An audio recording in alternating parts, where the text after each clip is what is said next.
Hello and welcome to Alaska's Political Pipeline. I'm political reporter Will Courtney, and sitting down alongside me, Anchorage podiatrist Matt Heilala. Heilala. Very good. Am I Very saying good. it correctly? Yeah, absolutely. Yeah. Thanks for Heilala. Thanks for making some time to sit down with me today. We're talking to all the candidates about what their platform is and going into early voting. Tell me a little bit about why you want to run for governor. Well, I'm answering a call that Alaskans and even myself and my wife have been striving toward, is that we need something different in politics in Alaska. I think Alaskans are a little tired of what and how things are not getting done. And I think the problem is we keep re-electing the same kind of people, career politicians, bureaucrats that don't understand how to get projects across the finish line, the basic elements of negotiation that is hugely a part of business every day. And they're tired of the gridlock, the fighting. You know, across party lines, I hear one common theme from people: they're tired of the fighting. We need to align for a common purpose. And so in general, if I were to put it in one line, why am I running? It's for the next generation to make Alaska their number one choice of where they want to live, work, and raise families. Describe to me that fighting. Is that from like a state legislature perspective? Is that from a larger national perspective? Is that Alaskans in their own communities? I think obviously nationally we see the polarization. In our state, probably for the last 12 to 15 years, we've seen a lot of gridlock that's just mired ourselves in a lack of progress, in that tar pit of melees. And we're not getting projects done. We're not getting high-paid job opportunities for young people. That's our obligation. We need to get back to prosperity. Like when I was a kid, growing up on the Kenai Peninsula, it was a very prosperous time. There were opportunities. Our schools were fully funded. There was a different cultural backdrop of exploration, of optimism to the future. And today, we've got a different culture of no, and that culture of no has to stop. How do you get that culture of no to stop? Well, I think you have to be present, in particular in the legislature, and that's what I'm focused on. Right now, we've got a gas line we're contemplating all kinds of energy projects and things. And a governor needs to be present. And you have to be there in person. You have to make and maintain relationships. That's a big thing. You need to be able to meet people where they are with their complaints, their problems, but you also have to be persuasive. And the only way you can be persuasive is to be present, in person. Not just through memo, not just through news releases, press releases. You have to be present. How would you characterize this current governor? I know Mike, Governor Dunleavy. I voted for him both times.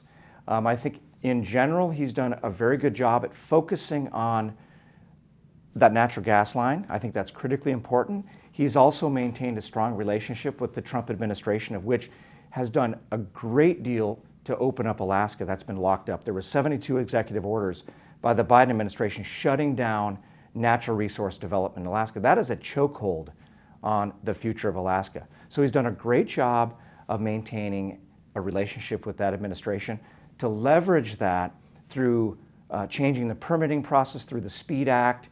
We have a great delegation legislatively, nationally, that's doing a good job with trying to spearhead natural resource development.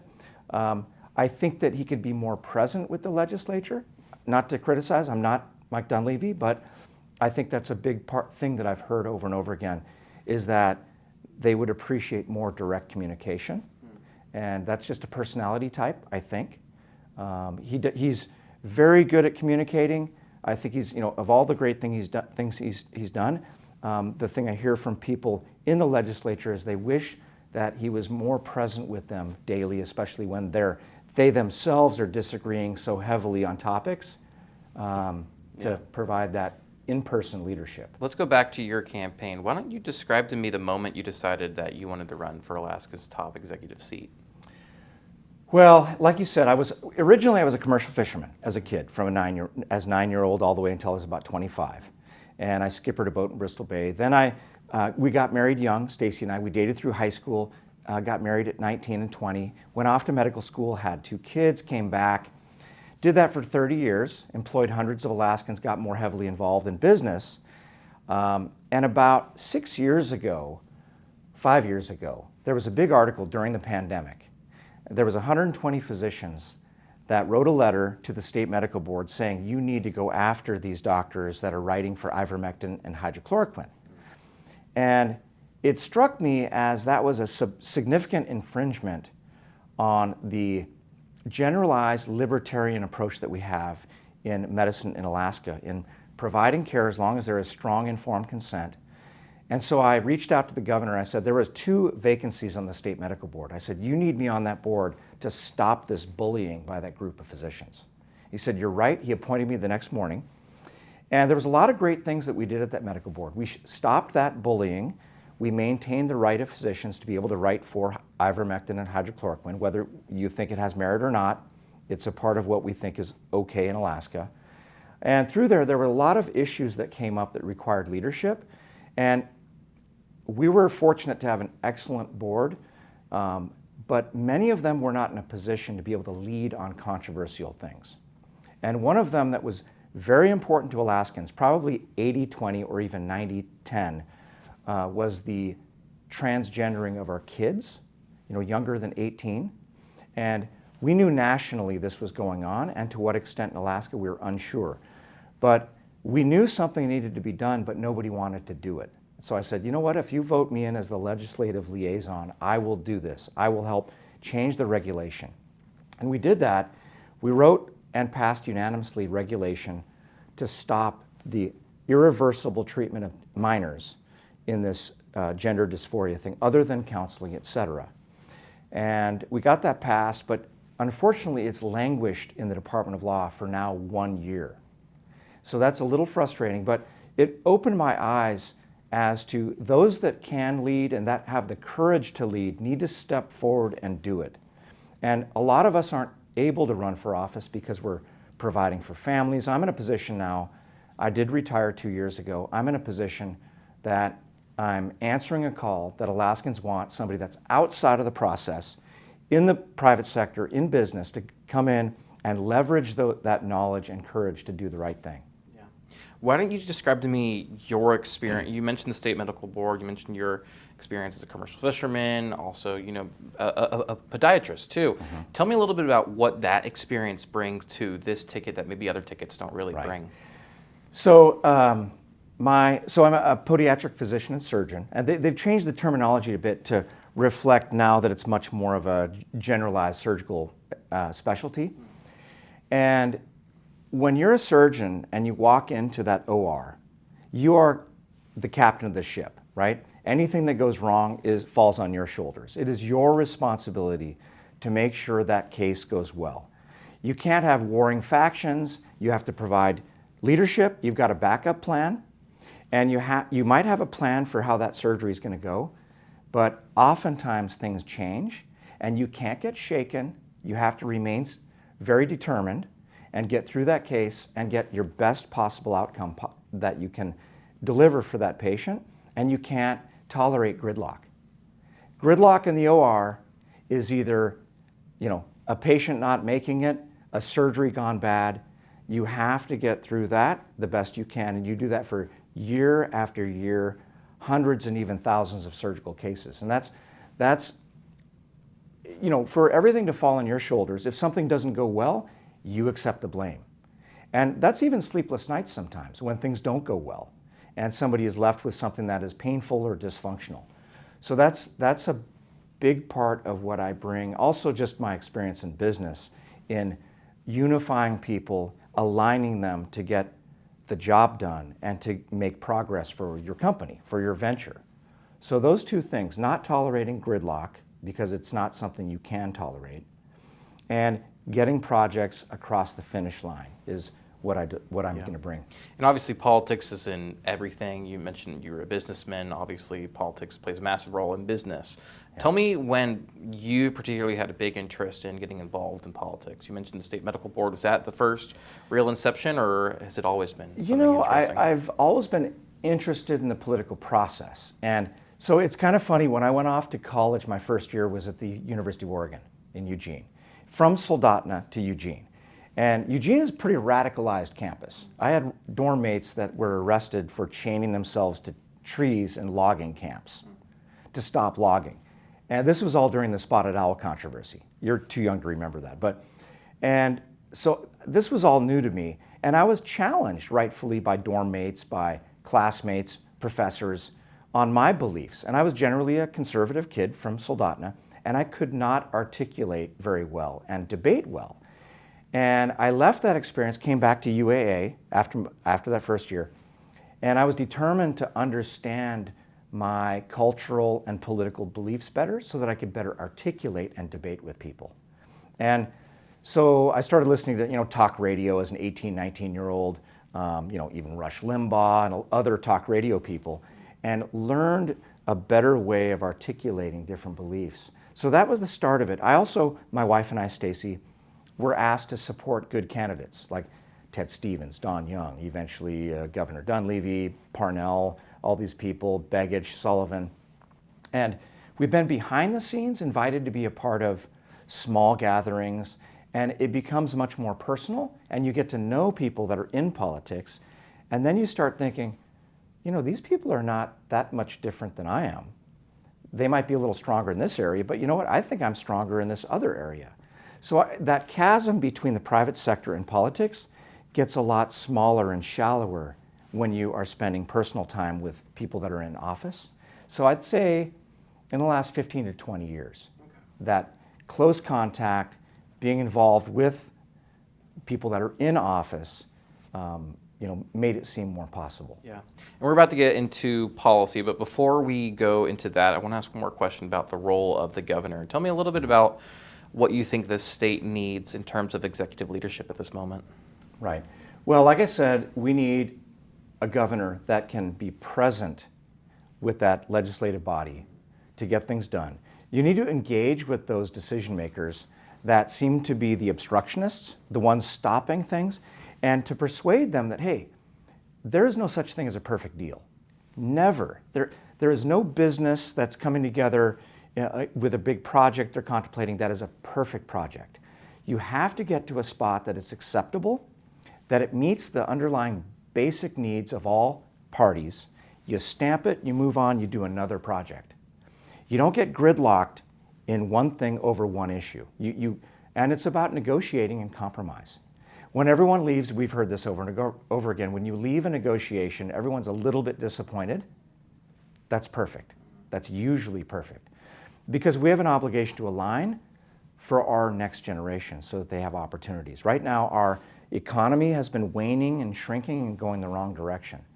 And we're losing our next generation. That's why we're doing this. Let's actually talk about that. So I have a list of some of the top policies, or not even policies, issues when it comes to what voters are going to be facing this election cycle. And of course, the top one is what's in their wallet, right? It's the state of the economy, it's affordability, it's the cost of living, price of oil, price of fuel, price of grocery, everything. Right. So tell me a little bit about what you think the state of the economy currently is at this point in Alaska as we approach August and November. And then tell me a little bit about how you plan to make sure Alaskans aren't going to be feeling the cost of a very expensive economy and an uncertain fiscal future too. Right. Yeah, affordability is a massive issue right now. And our economy in Alaska is kind of a mixed bag, right? We're seeing the prospect of billions of dollars flooding into our state, primarily through the Department of War, through revitalizing old bases like in Adak, port expansions like in Nome, hundreds of millions, even billions of dollars. I think it's like a $7 or $9 billion expansion of J-Bear, which is incredible. That's huge. We're getting 4 or 5 icebreakers home ported in Alaska. So in that regard, that's tremendous. Now that's government spending. We want to see private sector expansion. The private sector is where wealth is created. Government really doesn't create sustainable wealth and prosperity, it's the private sector. So affordability can be outpaced by an expanding economy. Alaska's economy is one of the weakest in the nation in general over the last several years. Our gross state product, or GDP version for the state, is like less than 2%. That's quite sad. Right now, there are 11 states from Texas to Florida. They're calling themselves the Boom Belt states. And 70% of the growth nationwide is occurring in those 11 states. And they're leveraging their natural resources. They are maintaining a low and stable tax regime for industry that is very inviting, okay? and they are speeding the permitting and simplifying the regulatory process. So those are some basic elements to attract industry. And we have more natural resource opportunity and energy opportunity than all of those 11 states combined. So why are we just standing here not getting this engine revving and moving forward like it should be? So cheap and abundant energy and roads, rail, tunnels, bridges, and pipes. That's transportation infrastructure. Those two elements, cheap abundant energy, which we can do with natural gas, all of the above, hydrothermal, geothermal, hydroelectric, all these things. And then we need to have the determination to build roads to these resources and rail to get the product to our nation and to our allies. Yeah, and you kind of hit it on the head. That was one of my next questions. Energy and resource development, crucial for this state, absolutely crucial. Yeah. You mentioned some of them there, geothermal and whatnot. What are some policy proposals that you have when it comes to making sure Alaska is really emphasizing energy and resource development for its future? Yeah. First of all, you have to communicate very clearly as to why cheap and abundant energy matters. I had a legislator tell me, well, why would we reinforce and expand our energy grid and energy availability when there's no market? Show me the demand, he said. And I'm like, if there's one thing we know that's been written about so extensively over the last century, is that once you provide cheap and abundant energy, it is the fertile soil for the seeds of industry. Industry you could not have even imagined start knocking on your door. Hey, you've got cheap energy? Our process is energy intensive. Mining is energy intensive. Everything requires energy. And our energy costs are some of the highest in the nation. So the policy issues are to get people in a room and discuss this and where we can leverage our, our borrowing power, our different agencies like the Alaska Energy Authority, ADA, et cetera. We have a lot of resources, a lot of assets to be able to amortize these projects over time. And this is very interesting that experts have advised, and everybody roundly agrees, that simply building roads east and west of Deadhorse to get to these new oil finds will provide more revenues to the state than the entire gas line project put together. Because that will provide more oil to go in the pipeline. And that is the lifeblood of Alaska's public sector primarily. So communicating the critical nature of cheap, abundant energy and the transportation infrastructure to get there. So, the legislature has all kinds of ideas, but to focus on those things and to focus our limited bandwidth. I mean, there's only 120 days to a session. So that has to be focused on what matters. Economics rather than extraneous other bills, et cetera. Yeah. And just speaking generally, because when we're having this conversation, the gas line in a little bit of an uncertain place at the moment on where its future is going to be given this policy proposal. Tell me your thoughts about the Alaska's proposed liquefied natural gas line. Well, I know that everybody's got a little PTSD over thinking we had it. This is 15, 18 years ago, we thought we had a gas line. And I had a patient one time, he was a pipeline engineer from India. And he told me, Matt, if your legislature can't get its act together and create a stable enough tax base, a tax regime that makes sense, and at the time they're debating ACEs, which in the end kind of helped create a problem for industry generally. And he said, if you can't get your act together as a state right now to make this happen, you may never be able to do it ever again. Again, the opportunity is now. So I think it's a real gift that the opportunity is present again, and we have players that can do this project. We have partners that can make it happen with the expertise. And I think the psychology of our nation has changed, and the world, the critical nature of sustainable and abundant energy, and that is natural gas. Our natural gas supply dwarfs most in the world. There are a few other areas that have more, but not very many. So I think if we don't do it now, we will regret it. I think we will regret it. Expanding a little bit more outside of energy and resource development when it comes to economic diversification, that's something I've heard a lot of candidates talk about very recently. Obviously something that's appealing to some degree just because of how reliant we are on resource development, and we're seeing the opposite end of that stick in a lot of ways when it comes to the depreciating price of oil. So tell me a little bit about what industries do you think could really flourish in Alaska and how you want to get those industries here? Well, we obviously oil and gas. It's very interesting because I remember 25 to 30 years ago, this might have been the Al Gore era. It was like the world is running out of oil and we have to switch from fossil fuels to alternatives. And it's very interesting how technology changed rapidly, fracking, et cetera, even the exploration and finding oil reservoirs. And Bill Armstrong, he is one of our wildcatters that's doing a great job with new technology that he's pioneered to identify oil finds, says there's probably 2 additional Prudhoe bays of oil on the North Slope of Alaska, which is interesting. So oil and gas, number 1, and that's right there and ready to go. We just have to have the will to come together to make it happen. Mining is a huge deal. We know now in this AI arms race, it's not just about energy, it's also about rare earth minerals and things to make these technologies possible, right? Even our alternative energy of solar and wind farms, all these things require these rare earth metals, of which we have like 49 out of the 50. We also have copper. Copper is critical. We're about to face something called a copper cliff, where the supply to ourselves and our allies is about to drop off because the demand is so high. So we have to have the will to pursue and deregulate enough and to speed the permitting process for mining. The average time it takes from a discovery of an economically viable ore in the ground to actually turning dirt and mining in Alaska is 29 years, that permitting process. The only slower mining district in the world is Zambia. Isn't that crazy? So it's usually 8 to 15 years. We are on average 29 years. That's inexcusable. That's got to stop. The SPEED Act federally will help with that. So mining, huge. We have untapped mining opportunity right now in Alaska. We have to have the will to make these things happen. Timber, that was shut down largely decades ago in that farce called the spotted owl controversy. The spotted owl activists successfully got into the brains of Americans in believing that somehow utilizing timber was somehow a sin against nature and harming things. And a few years later, it was revealed it was never really about the spotted owl. They just wanted to shut down the timber industry. And that has been very harmful because we need timber. We need lumber.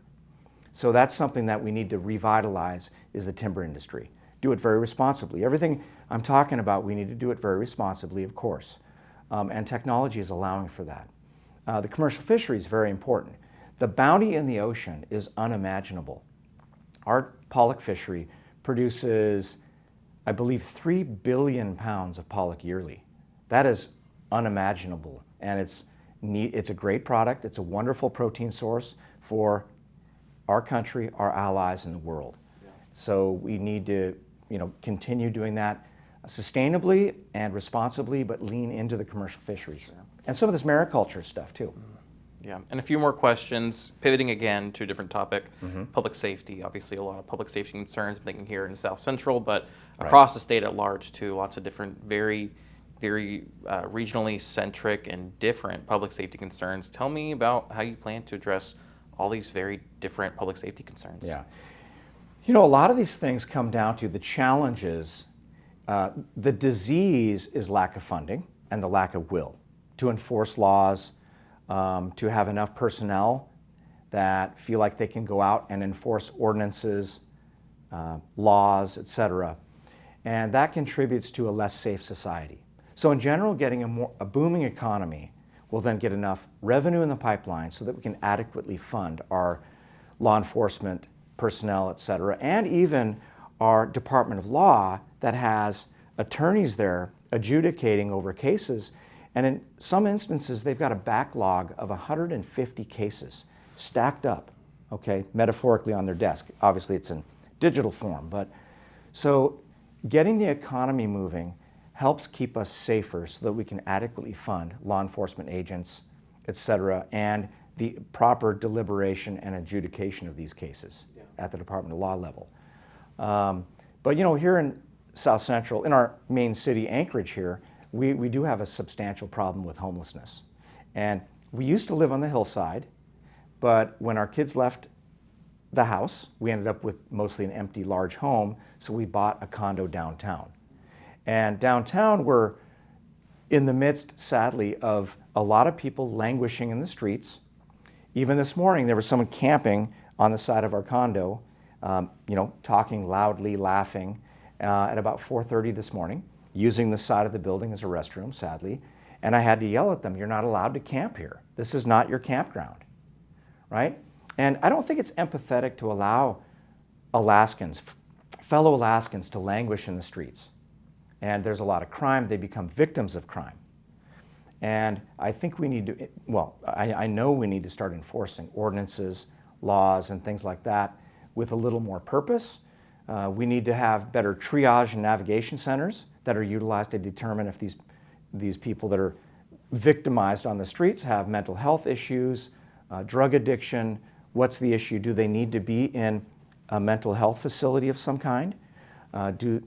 If they're repeat offenders, then some of these people need to be incarcerated for a short period of time or whatever is necessary. But it is not empathetic to allow that current situation to continue. Yeah. Last policy question. Alaskans are going to have the chance to decide how they want to conduct their elections this November. Tell me a little bit about what your thoughts are on ranked choice voting. Well, ranked choice voting, real controversial, right? And it doesn't appear to sustain itself very long when it is implemented in other states. It usually ends up getting thrown out. That seems to be the theme. And, it's kind of a technology that, has triumphed over common sense. I think people trusted elections when you just showed your ID, you got that ballot, you went into the voting booth by yourself in general, and you voted for one candidate. And the complexity of ranked choice voting, if you have to educate the public every election cycle for a week or two prior to voting, there's something wrong there. It should be intuitive and simple. And what's happened is that you've lost the trust of many people. Even people that I know that are highly intelligent, well-informed, the first round of ranked choice voting, when they left, I said, "Well, did you rank? Who did you rank?" They said, "Well, I didn't rank. I didn't want to vote for that second person." I said, "Well, yeah, but here's how it works." Red in the face, embarrassed that they didn't understand it, and they felt tricked. And when people feel like they're tricked when they're voting, you've lost their trust. So even though it might make sense to academics, when you've lost the trust of the voter, it needs to go back to the way it used to be, in my strong opinion. I have just two more questions for you. Okay. The first one, pretty simple. Why should Alaskans vote for you? Because Alaskans know that we need a change. We need people that have the independence to make the right decision, that has a long track record of success in business in the private sector, that are not on the hook with any special interests other than Alaskans, right? I'm not out begging for money. I'm not doing any of that. I don't need a job. I've already had my careers. And Alaskans want somebody to prioritize the next generation, their well-being, and their opportunity to stay, work, and raise families. And to understand how important economic prosperity is to that if you lose your economy, you lose your community. That's something very important. So I'm that voice of reason, that voice of experience and courage that is very different than the other candidates. Final question. Yeah. What does it mean to be Alaskan? Well, my parents came up in the 1950s, right around the time the state became a state, in the Air Force. And they had a choice. They could leave after their term, but they saw Alaska as a place for explorers, for people with optimism, and people that value hard work. We build dignity through work. And I think that being Alaskan represents that. People of optimism, people that explore, and we're in a time of dramatic change, technological change. We have a responsibility to keep at the forefront of that, to be forever curious about the future, but optimism and focused on the next generation. That's what it means to be an Alaskan. Absolutely. Mr. Heilala, thank you so much for your time. Thank you. Appreciate Thank you very much.